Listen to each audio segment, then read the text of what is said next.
Então, olá a todos, meu nome é Ricardo. Hoje a gente vai continuar aqui com o nosso curso de álgebra linear e o assunto de hoje é independência linear, tá? É mais um dos conceitos centrais do curso e a gente vai fazer a definição, né? Vamos dar alguns exemplos de testes de quando que vale, né, independência linear e fazer alguns resultados teóricos que vão ser importantes para mais tarde, tá? Bom, então, qual que é o contexto? Imagina que você tem V um espaço vetorial, qualquer espaço vetorial, e pega S um subconjunto não vazio dentro dele. É só subconjunto. O que importa é ser não vazio.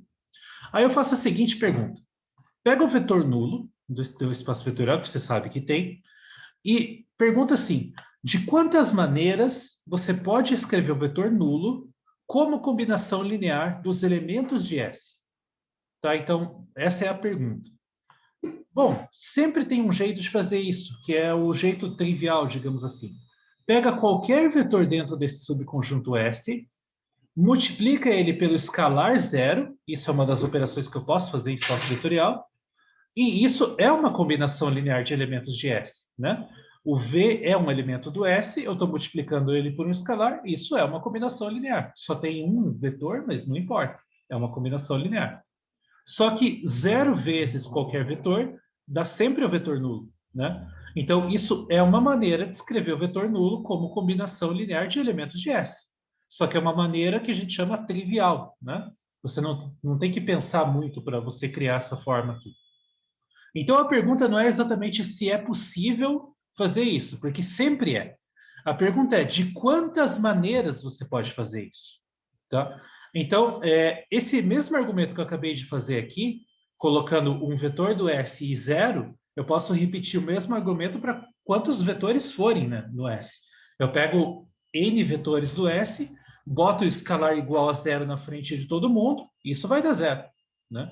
Então a pergunta é: será que tem mais algum jeito que não seja esse, colocando todos os escalares igual a zero, porque esse é o jeito trivial?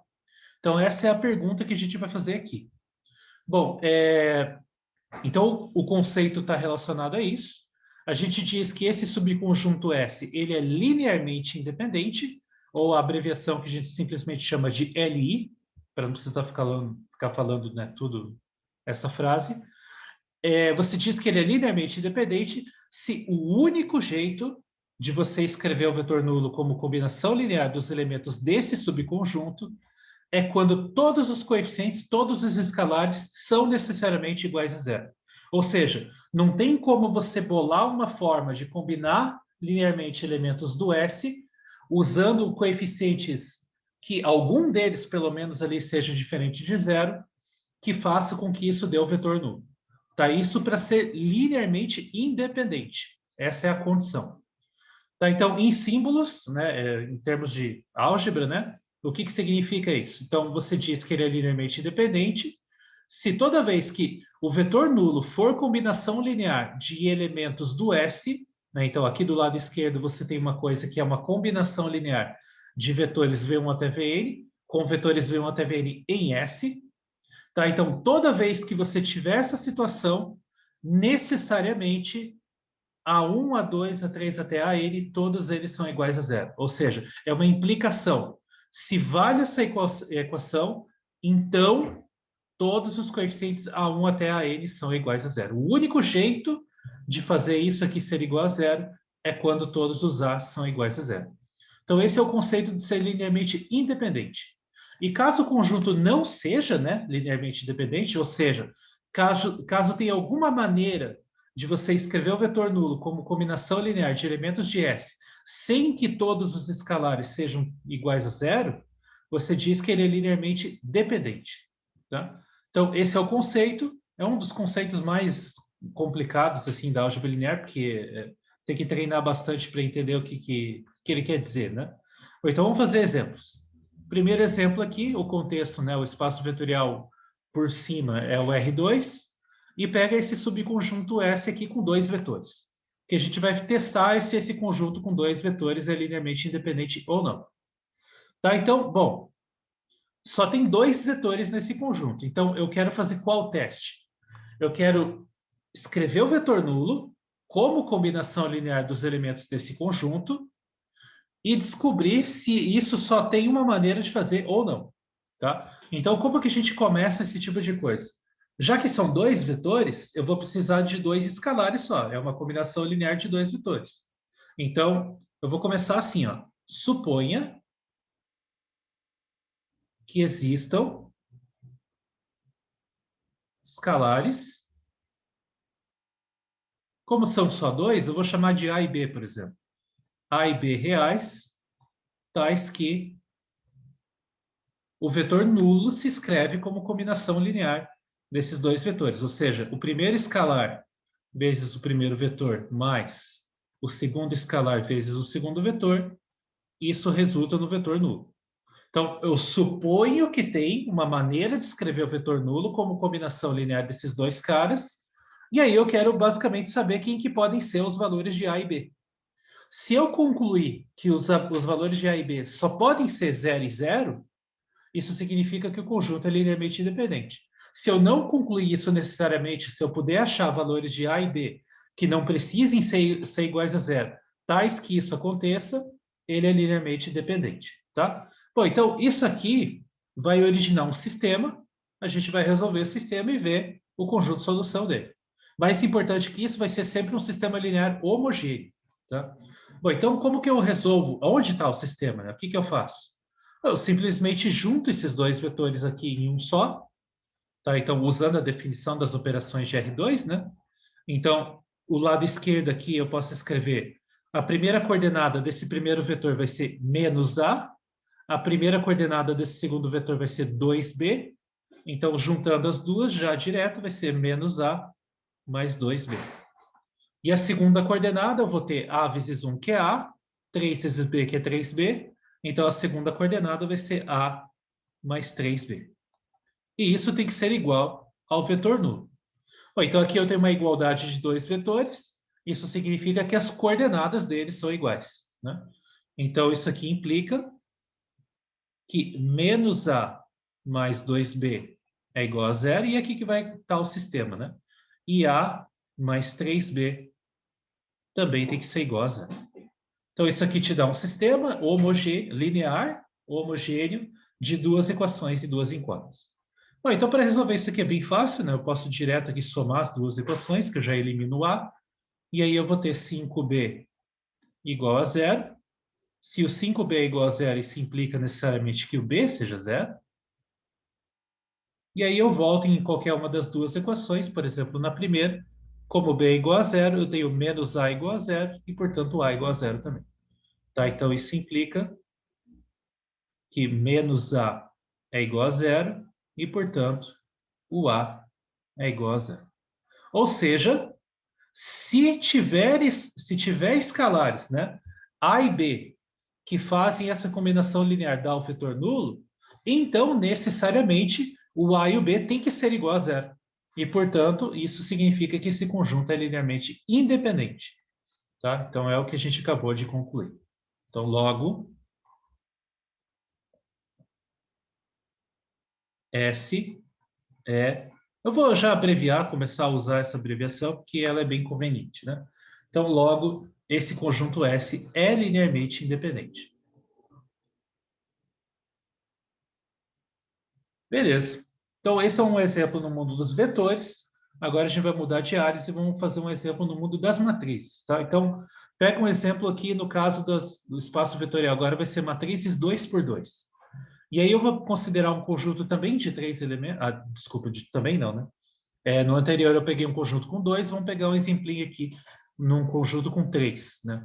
Então, o contexto é matrizes 2 por 2. Eu vou pegar um conjunto com três matrizes 2 por 2 e agora eu pergunto se esse conjunto é linearmente independente ou não. Tá? Então, é a mesma estratégia, é testar a definição. Eu vou perguntar se o vetor nulo pode ser escrito como combinação linear dessas três matrizes de mais de um jeito ou não. Tá? Então, como são três, né? Suponha, como são três matrizes, eu vou precisar de três escalares, né? Então, suponha que existam A, B e C reais, tais que... Né? Então, são três escalares, vou chamar de A, B e C, por exemplo.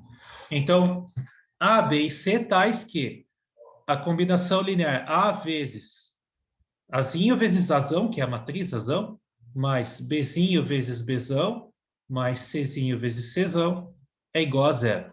Né? Então, suponha que o vetor nulo do espaço de matrizes 2 por 2 seja a combinação linear dessas três matrizes aí, e vamos tentar concluir alguma coisa sobre os coeficientes A, B e C. Tá? Lembrando que o que é esse zero aqui, né? Esse zero aqui é o vetor nulo do espaço vetorial em questão, que no caso é a matriz nula 2 por 2. Bom, então vamos escrever o que acontece com essa equação aqui usando a expressão dessas três matrizes aí. Então aqui vai ser Azinho vezes a matriz 1, menos 1, 2 e 1, mais Bzinho vezes a matriz 0, 2, menos 1 e 1, mais C vezes a matriz 2, 0, 3 e 3. E isso eu quero que seja igual a zero, que é o zero do mundo das matrizes 2 por 2, que é esse aqui. Certo? Então, isso aqui agora é parecido com o exemplo anterior. Eu vou juntar tudo isso que está do lado esquerdo numa matriz só, usando as operações de matrizes. Vou comparar com o lado direito e isso vai me gerar um sistema linear homogêneo. Tá? Então, o que dá essa matriz do lado esquerdo aqui? Vamos ver a primeira entrada. A entrada 1, 1. Vai ser A aqui, 0 aqui e 2C aqui. Então, a entrada 1, 1 vai ser A mais 2C. A entrada 1, 2 vai ser menos A, vai ser mais 2B, e só porque não vai ter C na entrada 1, 2. Aí, na entrada 2, 1, eu vou ter 2A menos B e mais 3C. E, finalmente, a entrada 2, 2 vai ser A mais B mais 3C. Então, essa é a matriz que dá aqui do lado esquerdo, né? E eu quero que isso seja igual à matriz nula. Então, duas matrizes são iguais quando? Quando as entradas correspondentes forem iguais. Então, isso vai me dar 4 equações, né? A mais 2C igual a zero, menos A mais 2B igual a zero, e assim por diante. Então, vamos escrever aqui essas 4 equações. Então, vai dar um sistema linear. Então, eu tenho A mais 2C igual a zero, menos A mais 2B igual a zero, 2A menos B mais 3C igual a zero, e a última é A mais B mais 3B igual a zero. Então, é um sistemão aí com quantas incógnitas tem, né? Então, é importante reparar isso. São 3 incógnitas e 4 equações, né? Mas não tire nenhuma conclusão precipitada. Vamos tentar usar as 4 equações e ver o que acontece. Tá? Então, como o sistema é muito grande, eu acho que é mais adequado que você escrever a matriz do sistema e usar o escalonamento, para você não se perder. Tá? Então, eu vou escrever aqui a matriz do sistema e a gente vai fazer um escalonamento aqui. Então, qual é a matriz do sistema? Bom, as variáveis eu vou organizar como A, B e C, né? Então, na primeira equação aqui, eu tenho 1, 0 e 2. Na segunda equação, eu tenho menos 1, 2 e 0. Na terceira, eu vou ter 2, menos 1 e 3. E na última, eu vou ter 1, 1 e 3. Tá? Então, essa matrizona aqui é a matriz do sistema. E o que eu vou fazer é o escalonamento, né? Então, qual que é o objetivo, né? Você zerar esse, zerar esse, zerar esse. Depois, você vai zerar esse e esse. E, se der, você zera esse, né? Se der. Então, vamos começar zerando esses 3 caras aqui. Então, essa matriz aí, eu vou repetir a primeira linha, né? Não vou alterar nada no sistema. Bom, para zerar esse primeiro cara aqui, esse menos 1, basta somar a primeira linha com a segunda, né? Então, somando a primeira linha com a segunda, eu tenho 0, 2, 2. Para zerar esse menos 2, eu posso multiplicar a primeira por menos 2 e somar com a terceira. Então, multiplicando a primeira por menos 2, somando com a terceira, aqui vai dar 0. Menos 2 vezes 0 vai dar 0, então somando aqui vai dar menos 1. E menos 2 vezes 2 dá menos 4, com menos 3, aliás, com 3, né? Vai dar menos 1. Então, ali zerou esse. E para zerar esse último 1 aqui, basta fazer a primeira menos a última, né? Então, a primeira menos a última aqui vai dar 0. 0 menos 1 vai dar menos 1. E 2 menos 3 vai dar menos 1 também. Então, veja, já nesse primeiro processo do escalonamento, a gente já percebeu que a terceira e a quarta linha são iguais. O que significa isso? Em termos das equações, como o lado direito é igual, né? O sistema linear é homogêneo, não preciso fazer o escalonamento na matriz estendida, isso significa que a terceira e quarta equações são a mesma. Então, elas são redundantes, então eu posso jogar uma delas fora. Tá? Então, eu vou jogar, por exemplo, a última fora, tanto faz, não faz diferença nenhuma. Então, eu posso continuar o escalonamento só com as 3 primeiras linhas. E aí, qual que é o objetivo agora? Né? Então, eu vou repetir aqui. 1, 0, 2, 0, 2, 2, 0, menos 1, menos 1. Então, agora eu tenho essa matriz reduzida aqui. E o objetivo agora é zerar esse cara. E aí eu posso fazer isso como? Né? Então, eu vou repetir a primeira. Não vou alterar a segunda também, vou repetir a segunda. E aí a terceira, o que eu posso fazer? Bom, eu posso multiplicar a última por 2 e somar com a segunda. Né? Ou você percebe aqui que essas duas linhas já, na verdade, são múltiplas, né, uma da outra. Então, quando você multiplica a última por 2 e soma com a segunda, e substitui na terceira ainda, né, você vai perceber que vai zerar tudo. Né? Então, aqui é a terceira linha vezes 2, mais a segunda linha, e substituir na terceira. Então, você percebe que aqui você obteve uma linha de zeros, o que significa que a equação zero igual a zero. Ou seja, ela não está te dando nada, né? Essa equação é trivial. Então, sobraram só essas duas aqui. O teu sistema que, na realidade, que originalmente tinha 4 equações, na realidade, ele basicamente só tem duas. Né? Porque aqui essas duas são as que sobraram, e aqui está escalonado. Né? Aqui eu não consigo continuar o escalonamento e nem fazer mais nada. Então, já está escalonado, então eu vou escrever de volta quais são as equações associadas, né, a esse escalonamento aí. Então, as equações são A mais 2C igual a zero, que é a primeira equação, não mudou nada.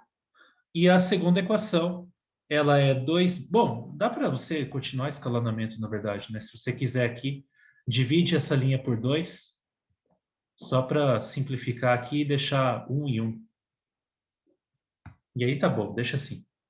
Tá, então, uma das equações é essa e a outra é B mais C igual a zero. Então, você tem essas duas equações, 3 incógnitas, e as duas equações já são distintas uma da outra. Então, no fundo, vai sobrar uma incógnita aqui. Né? Vai ficar uma variável livre e as outras duas vão ficar em função dessa variável livre. Então, aqui eu posso escrever, por exemplo, que o C é igual a menos B. Aí eu volto para a primeira equação e escrevo, né, que o A mais 2C, ou seja, A menos 2B, é igual a zero. Né? Então, 2C é menos B, então substituindo ali fica menos 2B. E aí eu posso escrever, por exemplo, que o A é igual a 2B, e aí eu deixo o B como variável livre, por exemplo.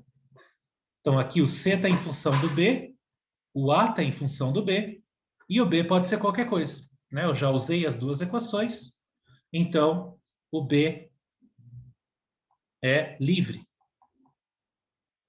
Tá? O B aqui pode ser qualquer coisa. O B é livre e o A e o C eles são dados, né, por essas duas equações aí. A igual a 2B e C igual a menos B. Tá, então essa é a solução do sistema. A moral da história é o quê? Só tem um único jeito de escrever o vetor nulo como combinação linear dessas 3 matrizes? A resposta é não. Na verdade, tem infinitas. Para cada valor do B que você escolhe, você pega o A desse jeito e o C desse jeito, você vai bolar uma maneira de escrever o vetor nulo como combinação deles. Por exemplo, só para citar um exemplo aqui, né? Escolhe... Então, por exemplo, Vamos escolher um valor de b, já que eu deixei o b como variável livre, né? Escolhe o valor do b, por exemplo, escolhe um valor de b diferente de zero, né? Porque senão não vai ter graça. Então, pega, por exemplo, b igual a 1. Se o b for igual a 1, o a vai ter que ser igual a 2 e o c vai ter que ser igual a menos 1, né? Porque são as relações que me disseram ali, né? Então, observa o que acontece, então. Se você faz duas vezes, né? Então, esse é o a, né? O a é igual a 2. Duas vezes a primeira matriz, que é o quê? Vamos voltar aqui para ver o que é. 1 menos 1, 2 e 1. Então, é 1 menos 1, 2 e 1. Então, se você fizer duas vezes a primeira matriz, mais uma vez a segunda matriz, quem que é a segunda matriz? 0, 2, menos 1 e 1. Então, é 0, 2, menos 1 e 1. E fizer, o valor do C é menos 1. Então, se você fizer mais menos 1 vezes a terceira matriz, que é 2, 0, 3 e 3, 2, 0, 3 e 3, isso aqui, então você percebe agora, faz a conta, né? Então, a primeira coordenada é 2 vezes 1, a primeira entrada, né? 1, 1. 2 vezes 1, mais 1 vezes 0, e menos 1 vezes 2, né?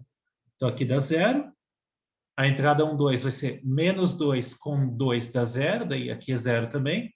Então, isso aqui dá 0. E assim por diante, né? Aqui é 4, 4 menos 1 dá 3, e 3 menos 3 dá 0. E a última é 2 mais 1, 3, menos 3 dá 0 também.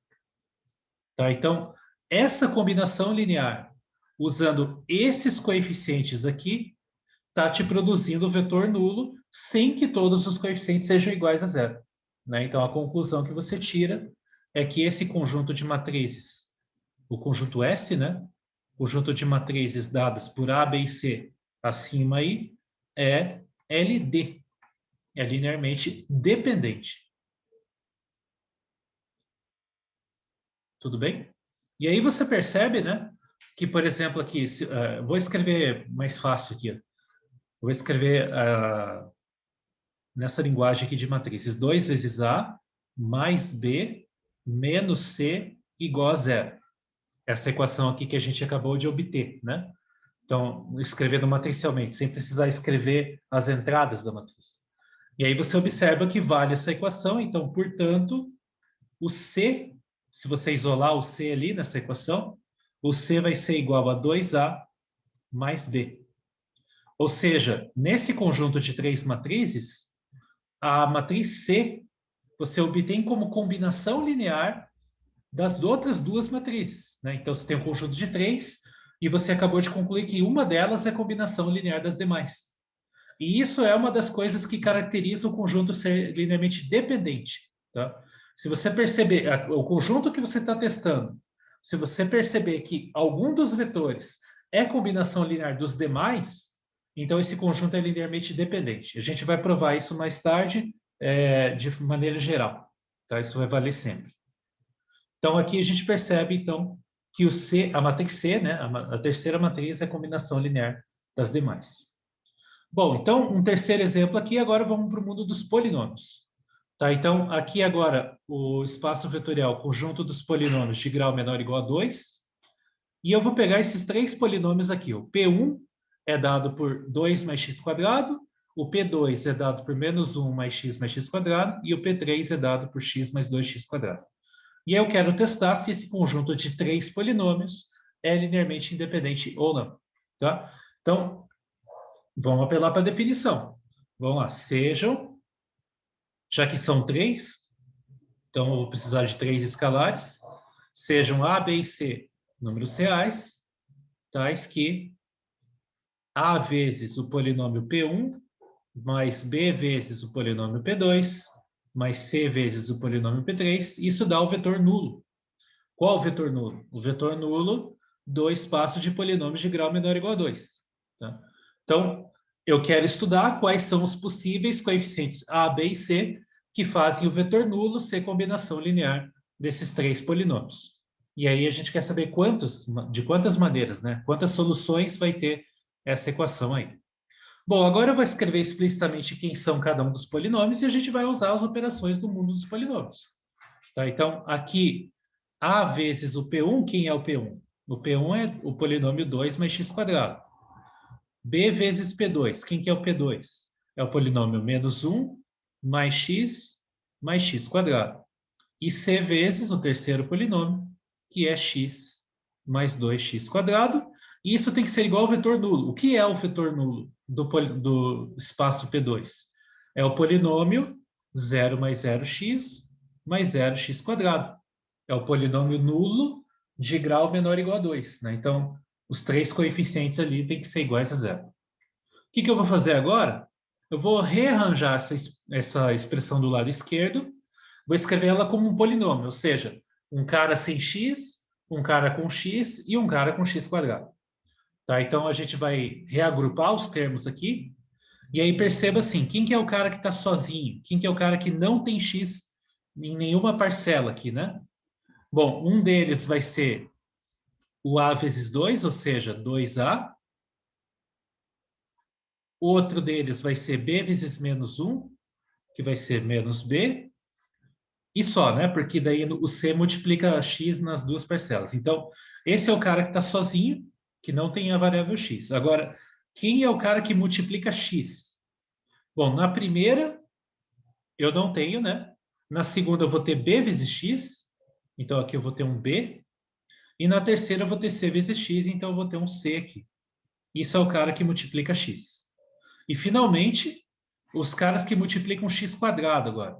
Então, na primeira parcela eu tenho um a, na segunda eu tenho um b e na terceira eu tenho um 2c.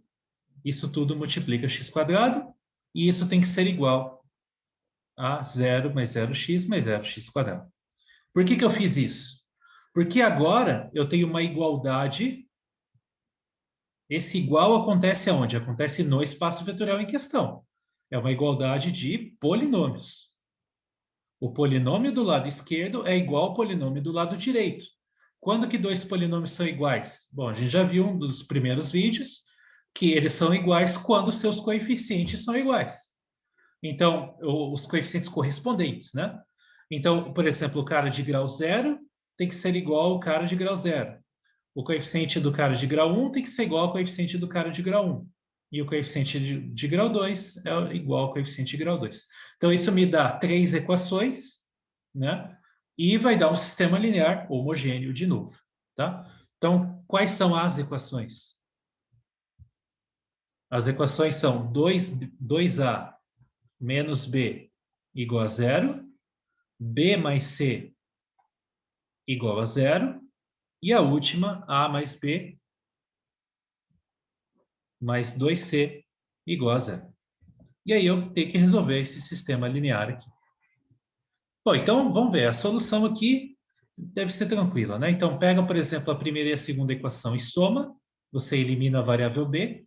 Vai ficar 2a mais c igual a zero. E, por exemplo, o que a gente pode fazer aqui? Se eu somar a primeira com a terceira, eu também elimino o b, né?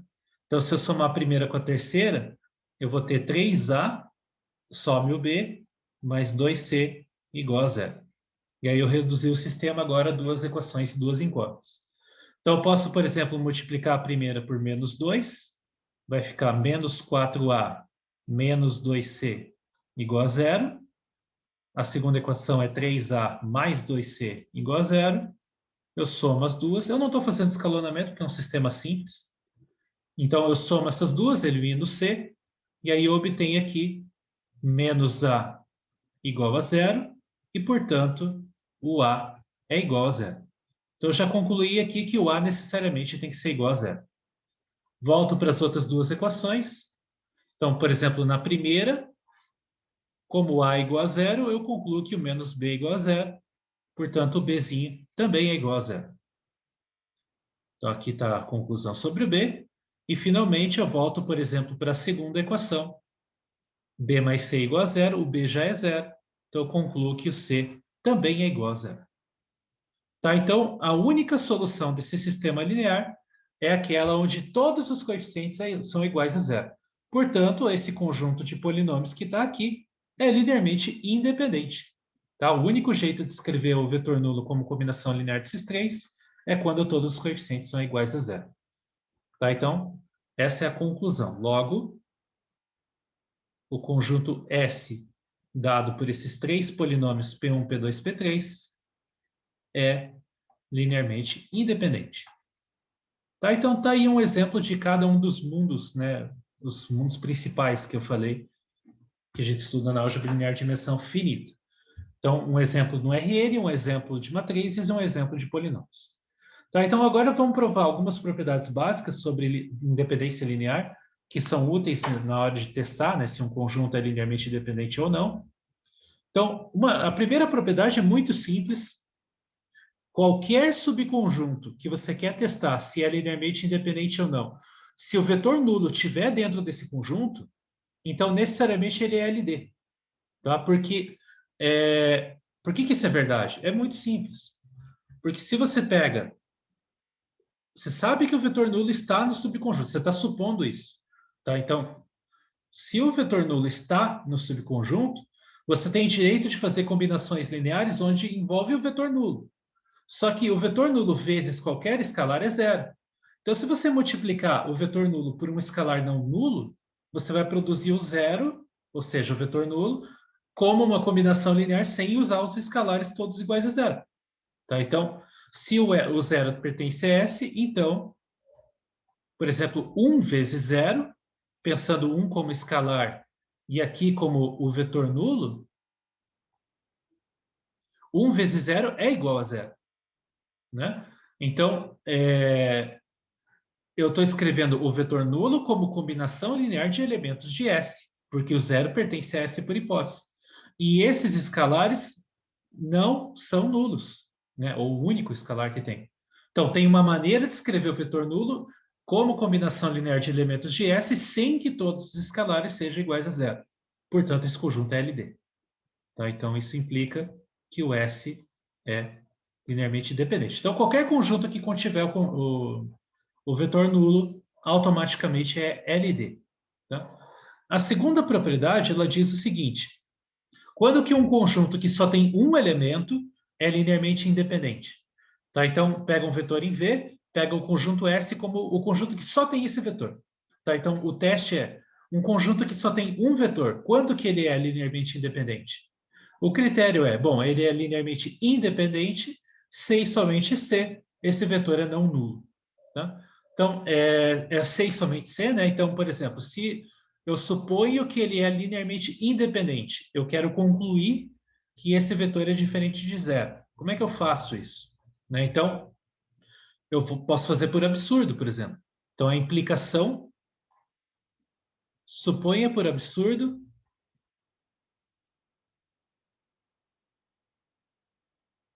não precisa nem ser por absurdo, né? Na verdade é contrapositiva aqui. Suponha por absurdo, mas tanto faz, a maneira de escrever aqui não vai mudar. Suponha por absurdo que V seja igual a zero. Se o V fosse igual a zero, isso implicaria que o conjunto que eu estou estudando é o conjunto que só tem o vetor nulo. Mas pelo item 1, como eu acabei de mostrar, qualquer conjunto que contém o vetor nulo é LD. Então, pelo item 1, esse conjunto S seria linearmente dependente. Mas, por hipótese, na implicação, eu estou supondo que ele é ali. Então, contradição. Mas, por hipótese,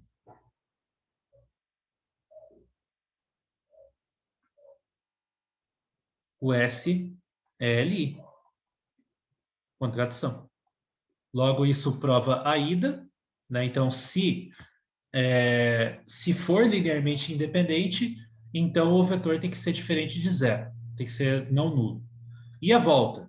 A volta é o quê? É provar que se o vetor é não nulo, então esse conjunto é linearmente independente.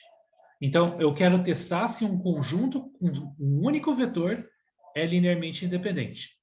Tá? Então, eu tenho que pegar combinações lineares dos elementos desse conjunto, que deem o vetor nulo, e estudar os coeficientes. Só que como só tem um vetor, né, então você vai supor que você tem um escalar só, né? Então, seja A um escalar tal que A vezes V seja igual a zero. É a única forma de você escrever o vetor nulo como combinação linear de elementos que só tem um vetor. É só o escalar vezes esse vetor igual a zero, né? Só que como o vetor é não nulo, a conclusão que você tira aqui, como o vetor é não nulo por hipótese, a conclusão que você tira é que o Azinho tem que ser igual a zero, né? Então, como? Por hipótese, né? O V é diferente de zero, isso implica... Isso é uma das propriedades de espaços vetoriais que você pode provar, né? Isso implica que A é igual a zero. Ou seja, de V ser diferente de zero, você concluiu que o A tem que ser igual a zero. Ou seja, a única maneira de escrever o vetor nulo como combinação linear dos elementos desse conjunto S que só tem um vetor é quando os coeficientes são iguais a zero. No caso, só tem um coeficiente. Mas o que importa é que a gente concluiu que ele tem que ser igual a zero. Então, logo, a gente concluiu que o S é linearmente independente. Tá? Então, isso prova a ida e a volta. Então, a conclusão é que esse critério para testar se um conjunto que só tem um único vetor é linearmente independente ou não é simplesmente saber se esse vetor é nulo ou não. Tá? Então, é bem fácil. Bom, o próximo critério que a gente vai testar aqui é quando você pega um conjunto com dois vetores. Então, um conjunto com dois vetores vai ser LD quando, né? Ele vai ser LD se e somente se esses dois vetores forem múltiplos. Tá? Então, um dos vetores é uma constante vezes o outro vetor. Um escalar vezes o outro vetor. Tá? Então, é um critério também bem simples no caso que você tenha um conjunto só com dois vetores. Basta ver se eles são múltiplos ou não. Então, demonstração disso também é bem simples. Tá? Então, vamos fazer a ida. Qual que é a ida, né?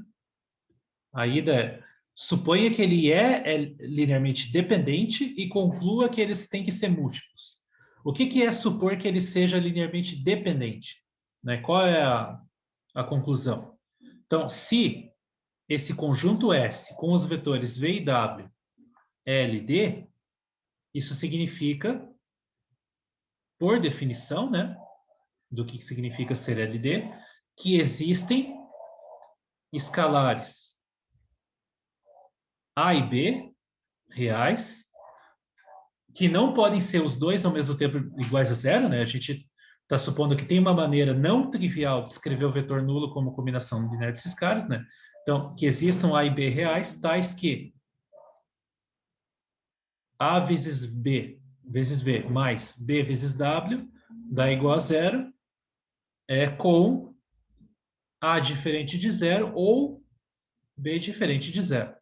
Um dos dois diferente de zero, porque senão você está fazendo da maneira trivial, você não está ganhando nada com isso. Então, como é LD, tem algum jeito não trivial de fazer isso. Bom, um dos dois ali é diferente de zero. Suponha que, por exemplo, o A seja diferente de zero. Tá? Então, suponha... a conclusão não vai mudar se o B for diferente de zero. Tá? Então, suponha que o A seja diferente de zero. E aí, o que você faz? Bom, isola o A vezes V nessa equação ali em cima. Então, daí, o A vezes V vai ser igual a menos B vezes W, né?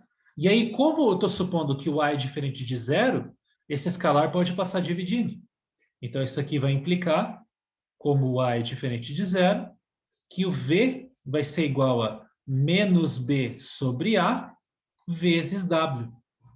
Isso aqui está dizendo para nós que o vetor V ele é um múltiplo do vetor W. Né? O vetor V ele é um escalar, né? Isso aqui é um número real, vezes o vetor W. Então, eles são múltiplos. Então, isso concluiu a ida.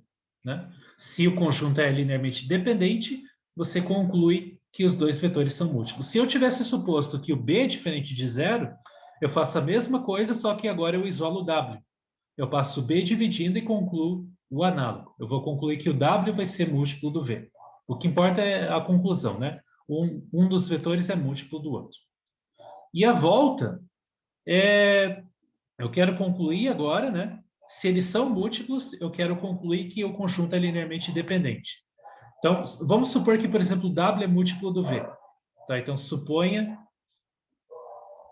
que exista um C tal que o W é C vezes V. Então, isso implica, passa para o outro lado do W, por exemplo, isso implica que C vezes V menos W, que eu posso entender como se fosse menos 1 vezes W, vai ser igual a zero.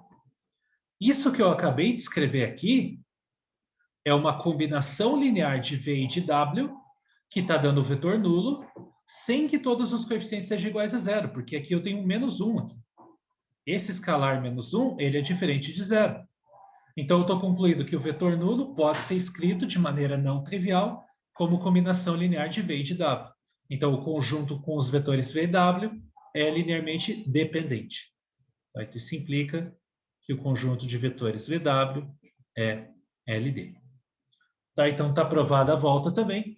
Então, está aí um critério para testar se um conjunto só com dois vetores é linearmente dependente ou não. Basta ver se eles são múltiplos. Tá? Então, é um critério bem imediato. Bom, então, essas são as primeiras proposições que eu queria fazer sobre independência linear.